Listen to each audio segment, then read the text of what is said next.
Nari mbabwiye ko ndi bugire inama abantu bashyashya baje mu mbuga vuba batangiye kumayininga payi vuba. Nabonaga cyangwa se maze iminsi mbona ku mbuga zitandukanye abantu barimo kubabwira ngo babereka ngo lisiti ngo z'iyo ngo mugomba gukora ngo ikiringo rimwe ngo ugomba kuba warakoze ibi, kabiri ugomba kuba warakoze ibi, gatatu ugomba kuba warakoze ibi. Nshaka kubereka ubwo ni ku bantu bashyashya, mbese ibintu aho bazajya banarebera ko ibyaba ari bizima, ko nta kibazo bifite. Iyo utunze apu muri telefoni yawe umayiningiramo, utunze apu umayininga, nashaka kwereka iby'ingenzi ugomba kwitaho buri gihe, ukajya unabisura ukareba ko nta bibazo byavutsemo.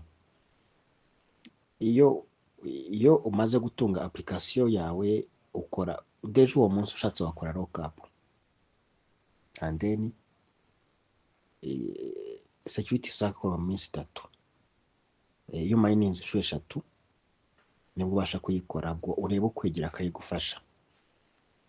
Ruriya rutonde maze iminsi mbona bazereza ku mbuga ngo ugomba kuba ngo warakoze ibi niba warakoze ibi n'ibi, ntabwo ari ngombwa.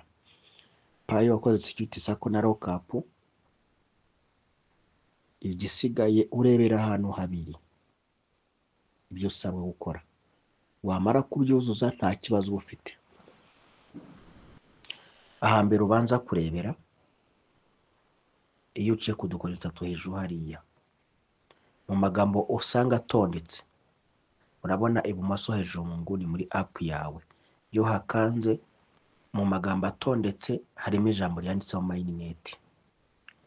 Iyo rikanzeho uza kubona ahantu handitse checklist. Checklist ugomba kuyikora kugira ngo wuzuze ibisabwa nk'abandi, guhera kuri 1 kugeza kuri 7 niba bayiguhaye. Batarayiguha ukarishyiza kuri 6. ngira ngo checklist nayo basobanuriye abandi ku bantu bashyira batabimenyereye. 1 ivuga ku downloading Pi browser, 2 ivuga gukora wallet, 3 ivuga gukora confirm wallet. Ubwo iyo kimwe muri ibi utakizi nibwo baza ngo gikorwa gite. 3 ivuga gukora confirm wallet, 4 ivuga security cycle, ivuga lockup warayikoze, 5 secure your account. Ni kwa kundi ya nama verification, gusaba ama verification mu za Facebook na phone number. Iyo bikoze usanga atari kosoye. 6 nayo yongera kubaza wallet yawe passphrase. 7 ni KYC. Yo ibyo byose bivivuye nta kibazo uba ufite. Ubwo nyine ndakubabwira yuko ahantu ho kurebera ari habiri honyine, aho muri mainnet no muri profile. Abantu bose usanga hari utu message bakunda gufatura ku mbuga ngo hano ngo buri gihe bimaze kumayininga kano ka message karaza ngo mbigenze ne. Utwo tu message twose mubona tubasitiresa buri gihe tuzamo baza ngo bikorwa bite, bireba profile. Aho ngaho mbabwiye muri checklist na profile. Ubwo urumva umaze gukanda kuri checklist mbabwiye, urongera ugasubira inyuma ugakanda hano ku dukoni 3 hejuru, ukamanuka muri profile. Profile ibintu usabwamo ngibi: hari verification ya phone number, email verification, Facebook verification, password waba ukiyibuka ya app yawe sawa, utakibuka ukora update password, hakurikiraho nicyo bita passkey. Abantu bamara igihe jya kubona akabona baramubwira ngo secure your account, bikitambika amaze kumayininga. Icyo gihe ureba ahantu habiri nkubwiye, usubira muri checklist yawe ukareba ko 5 batayishubije muri indi bara, cyangwa ukajya mu ntuza muri profile ukareba ko udasaba gukora ama verification, wenda verification utakoze. Naho ibindi bababeshya ngo byahe ngo ugomba kuba ngo settings mainnet, ngo ugomba kuba warakoze ibiki, ibyo ni stress. Ndasoreza ku kantu gatoya ngira inama n'abantu bashyashya, ariko ukareba n'abantu basanzwe. Abantu banyotewe n'amakuru ya Pi, bigatuma bajya kuyashakiraho ahadakwiye. Bya bindi abanyarwanda baca umugani ngo gushakira amata mu matako yamuha. Barashakira ibisubizo aho bidakwiye. abantu bose bakunda kujya kuri kwanza mbanze mbabuze Facebook. Iriya Facebook ziriya cyano mujya muri Facebook mugasangamo ngo amakuru ya payi biraba bintu mwibiforowinga, mbabwire hakiri kare, none abiforowinga ntibazaguye link ngo uyifungure. Iriya Facebook ifata umwanya wa mbere mu kwiba abantu payi. Ikintu gifata umwanya wa kabiri ni Telegram, ariko Facebook ifata uwa mbere. Abantu benshi mujya munsanga n'inbox mukambwira ngo banyiye payi zanjye ngo mbigenze ne.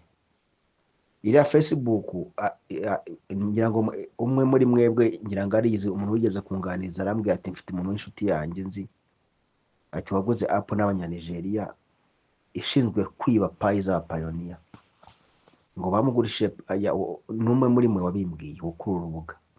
Nta numva iyo audio araza kwimenya kwibuka ko yabimbwiye. Ambwira ngo umuntu yaguze ngo app n'abanyanigeria 900. Arangije asanga atazasapurayinga wenyine ngo abishobore, afata abantu ngo bagera mu 10 ngo agerageza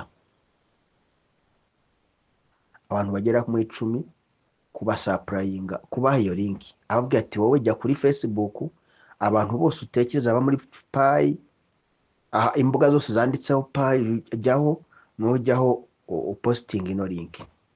Hari amalink menshi mujya mubona ababwira ngo murabona bonus za payi cyangwa ngo birabazamurira reti, cyangwa urabona payi ngo za 3 payi ngo 3.14 cyangwa se payi 314 ngo urazibona za bonasi.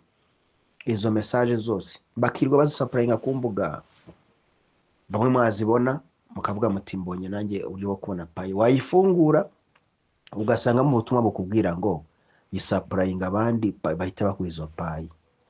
Wayiha abandi nabo bakayifungura, bayifungura nabo bakaba bagiye mu bantu binjiriwe, bakabongera nabo bakabashuka ngo muziha abandi kugira ngo babahe ibihembo mwemerewe, bakazisapurayinga abandi. Niyo mpamvu mujya mubona abantu akenshi bazana nk'ibintu bidasobanutse ku mbuga tukabari muvinga. Kandi bose mbabwiza ukuri, njyewe nakuvanye ku rubuga ntabwo ari ukukwanga. Icyo ni icyambere. Cya kabiri, ni bake abashobora kunsaba ngo ndakusaba kugaruka ku rubuga ngo mbakundire. Bitewe n'iki? Iyo mbona ubu stress n'ubundi mbere yo kugusiba mitangushe blacklist, kuri utanyandikira nimero nkayiboroka, cyangwa se nkashyira naba ntagushyira blacklist nkagushyira muri archive ku buryo nyandikira message sinyibone, icyo gihe nkakwihorera kuko uri muraroga abandi. Uzanye link payi nta nzira nimwe, nongere mbisubiremo, nta nzira nimwe itanga payi za bonasi zibaho uretse kuba wenda ufite abarefero bawe cyangwa arako security sako na lockup.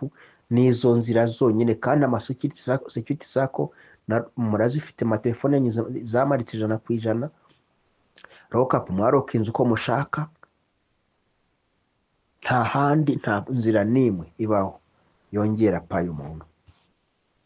Ariko umuntu yapima akajya kuri Facebook akavuga ati ahari wenda twararanga cyangwa ntitwamenya aya makuru, nta nabivuga akabyihererana. Bamara kumuye bakagaruka ati ngira inama nkora iki. Natwe nta nama twabona tubagira, mwamwaribwe. Kandi ikibabaje nuko iyo konti yawe bakwibyeho, baraguhakinze, babonye nka password winjiye muri konti yawe, udupayi turiho baraturashye. Menya ko nizirokinze zirabategereje, kuko babashije kwinjira muri wallet yawe. Uretse zirokinze zibategereje, wasanga n'izindi zizimuka ko watimi zakwimurira nazo zibategereje ngo bazazitware. Hejuru y'iki y'abantu kwiyumvisha yuko mbese bishoboka yuko babonye inzira y'ubusamo itanga payi, ntayibaho, ntayo. Nkuko nababwiye n'amasoko yose mureba nayo ubwayategereje open mind, ategereje ko amasoko afunguka bakabasha guhaha. Nayo masoko mureba dufite muri payi browser, sinabyiza ko mujyaho pasting ama password zanyu. Oya, cyokora wallet address nakitwaye, bwa na address ni nkuko umuntu yakubaza ngo ko ashaka guha amafaranga nyagushyiriye ukamuha nimero ya mobile money. Iyo muhaye nimero ya mobile money ntabwo yakwiba. Niyo mpamvu rero aha wenda aho byagusaba gupesitinga ntuzaba ari address birumvikana, ariko ugeze aho bagusaba gushyiramo passphrase zawe uratinyutse uzishyizemo, urimo urajya muri risk. Murakoze, muramuke.